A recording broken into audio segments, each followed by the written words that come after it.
বন্ধুরা, আজ আমি তোমাদেরকে নবরত্ন রান্না করে দেখাবো। তোমরা সাথে থাকো, দেখো আমি কিভাবে রান্নাটা করি। পুরো সম্পূর্ণ নিরামিষ পদ্ধতিতে হবে রান্নাটা, দেখো তোমরা।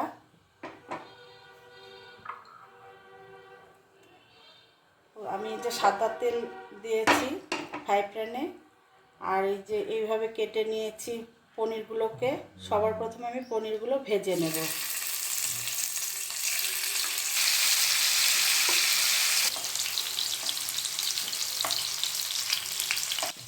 পনিরটা আমার ভাজা হয়ে গেছে, এবার আমি উঠিয়ে নিচ্ছি।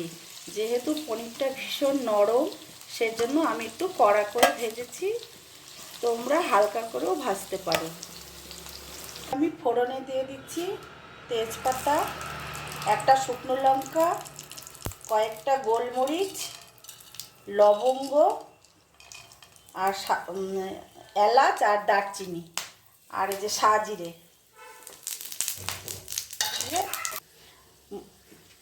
ফোড়নটা ভাজা হয়ে গেছে, এবারে আমি এই যে সবজি কেটে রেখেছি নবরত্নের জন্য, ফুলকপিটাকে আমি আগে দিয়ে দিচ্ছি।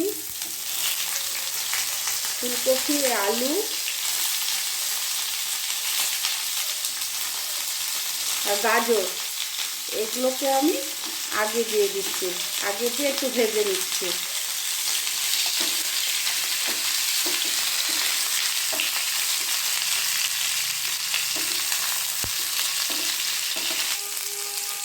এগুলো অর্ধেক ভাজা হয়ে গেছে, এবারে আমি ব্রোকলি কেটে রেখেছি, এইসব লম্বা লম্বা করে কেটেছি সবজি। আমি ব্রোকলি দিয়ে দিলাম, মিষ্টি কুমড়ো,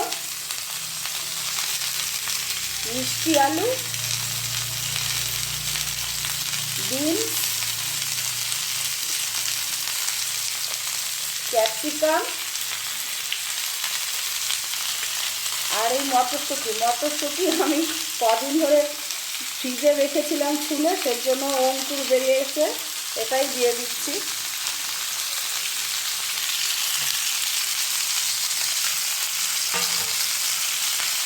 এবার এগুলোকে আমি ভেজে নেব। এটা ভাজতে ভাজতে আমি একটা মশলা তৈরি করে নিচ্ছি। শীতে আদা, কাঁচা লঙ্কা আর টমেটো, এটাকে আমি অল্প জল দিয়ে পেস্ট করে নেব। দিয়ে দেব কয়েকটা কাজু ভিজিয়ে রেখেছিলাম, সেই কাজু কটা দিয়ে দিচ্ছি, আর কিশমিশ দিয়ে দিচ্ছি। এটা দিয়ে আর একটু ভেজে নেব। টমেটো, আদা আর কাঁচা লঙ্কার যে পেস্ট করেছি, সেটাকে আমি এর মধ্যে দিয়ে দিচ্ছি।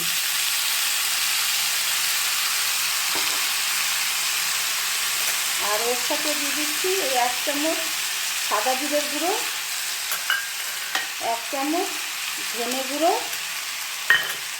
আর এই হাফ চামচেরও কম একটু হিংটা জলের মধ্যে গুলে দিয়ে দিলাম। এবারে আমি এটা কষিয়ে নেব। এটা কষাতে কষাতে আমি আর একটা মশলা তৈরি করে নেব। আমন্ড আর হলো চারমগজ, আর এখানে পোস্ত আছে, এই তিনটে একসাথে ভিজিয়ে রেখেছিলাম। এটাকে পেস্ট করে নেব। এটাকে আমি দুধ দিয়ে পেস্ট করব, জল দেব না, দুধ দিয়ে পেস্টটা করে নেব। এই যে চারমগজ আর আমন্ড আর পোস্তর যেটা পেস্ট করলাম, এটাকে আমি দিয়ে দিচ্ছি।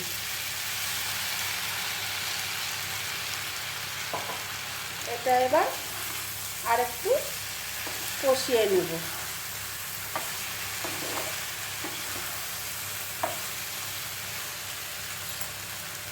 এর মধ্যে আমি 1 চামচ নুন দিয়ে দিচ্ছি,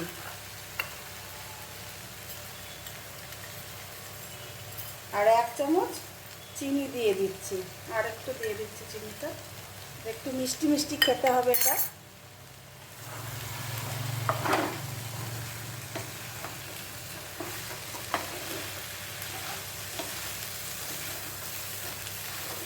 গোলমরিচের গুঁড়ো,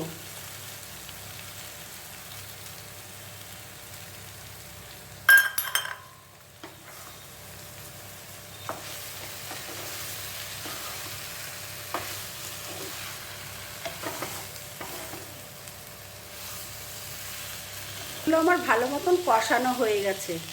আমি এই মিক্সিটার মধ্যেই আমি জল দিয়ে দিচ্ছি। তোমরা যদি দুধ দিতে চাও দুধও দিতে পারো।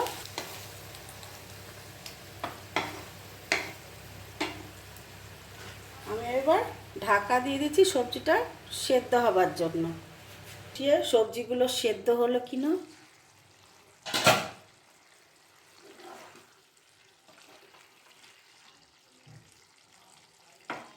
সবজিগুলো সেদ্ধ হয়ে গেছে। এবারে আমি পনিরগুলো দিয়ে দিচ্ছি। পনির তো খুব নরম, সেজন্য পনিরগুলো আমি পরে দিলাম।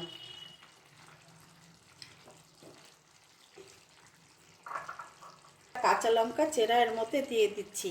ঠিক আছে, এবারে আমি 1 চামচের মতন ঘি দিয়ে দিচ্ছি। গ্যাসটাকে আমি অফ করে দিলাম।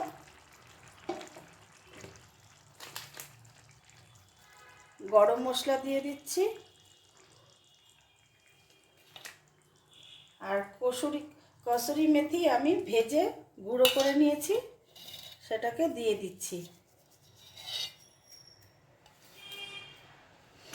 রান্নাটা আমার হয়ে গেল। এটার মধ্যেই থাকবে, আজকে আর ঢালবো না অন্য পাত্রে, এটার মধ্যেই থাকবে। দেখো বন্ধুরা, তোমাদের কেমন লাগলো?